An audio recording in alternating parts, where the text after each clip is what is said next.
गेला तो काळ राहिल्या त्या आठवणी, गेला तो काळ राहिल्या त्या आठवणी, काळासोबत चालू आपण स्मरुनी त्यांना म्हणी। गेला तो काळ राहिल्या त्या आठवणी, काळासोबत चालू आपण स्मरुनी त्यांना म्हणी। रसिक हो, आज मी आपल्याला माझ्या या शब्दफुलांच्या मार्फत थोडंसं भूतकाळात घेऊन जाणार आहे, भूतकाळात डोकावायला लावणार आहे। रसिक हो, आपल्यापैकी बहुतांशी सर्वच लोकांनी या गोष्टीची खूप जास्त आतुरतेने वाट पाहिलेली असणार एवढं नक्कीच। आणि ते म्हणजे पोस्टमन काका त्यांच्यासोबत ते घेऊन येणारी पत्र, ज्याद्वारे आपल्याला आपल्या प्रियजनांची ख्याली खुशाली कळायची, खबरबात कळायची। आज खरं तर आपण फोनवरून सर्वांशी क्षणार्धात बोलू शकतो, सर्वांना बघू शकतो, पण एक काळ असा होता की आपल्या प्रियजनांची खुशाली कळण्यासाठी आपल्याला तासनतास दिवसेंदिवस पत्राची वाट बघायला लागायची। आणि एकदा त्या पोस्टमन काकांना पाहिलं की कधी ते पत्र घेऊन येत आहेत, ते पत्र आपल्या हातात पडतंय आणि आपण ते मन भरून वाचतोय, असं प्रत्येकालाच व्हायचं। पत्र हातात पडलं आणि ते वाचलं गेलं की भावनांनी भरलेलं मन, आतुरतेनं वाट बघणारं मन अश्रूंना वाट द्यायचं आणि मनाला हलकं करायचं। अतिशय भावनिक असे हे क्षण, असे हे दिवस, आणि तितकीच भावनांनी आणि माणुसकीने भरलेली माणसं आपल्या आजूबाजूला होते। पण काळ बदलला, तंत्रज्ञान विकसित झालं, आपण प्रगत झालो, प्रगती केली, जग जवळ आलं, पण आपण मनाने आणि भावनांनी जवळ आलो का, हा विचार करण्याचाच विचार आहे। पण तरीही असं जरी असलं तरी पत्र हा आपल्यामधला एक अतिशय महत्त्वाचा आणि भावनिक असा दुवा होता। आणि आज हाच दुवा पकडून मी माझी शब्दफुलं अर्थात कविता घेऊन आलेली आहे, पत्रास कारण की। पत्रास कारण की एक तेही दिवस होते, पत्रास कारण की एक तेही दिवस होते, रोज भेट रोज बोलणं। एक तेही दिवस होते, रोज भेट रोज बोलणं, तेव्हा माहीत नव्हतं कधी हे होईल फक्त आठवणं।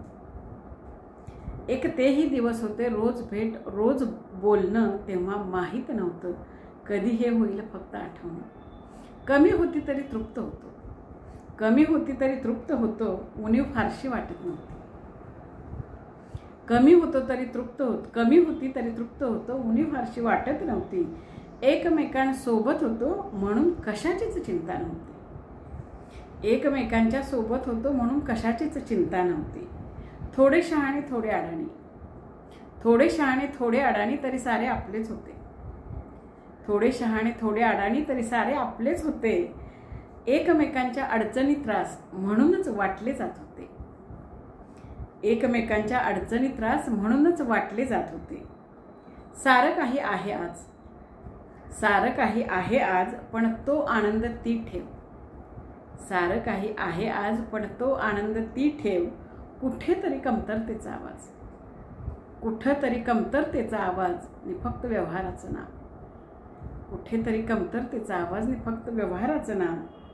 फोनवर आपण बोलतो, फोनवर आपण बोलतो, पण तो ओलावा नसतो, फोनवर आपण बोलतो पण तो ओलावा नसतो। शब्दांचा भाव तो फोनवर कळत नसतो, फोनवर आपण बोलतो पण तो ओलावा नसतो, शब्दांचा भाव तो फोनवर कळत नसतो।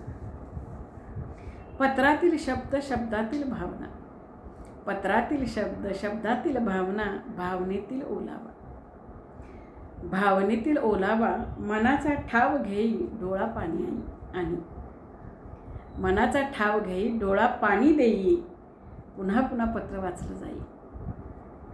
पत्रातील शब्द शब्दातील भावना, भावनेतील ओलावा, मनाचा ठाव घेई डोळा पाणी देई, पत्र पुन्हा पुन्हा वाचलं जाई आणि मन भावनांनी ओलचिंब होई।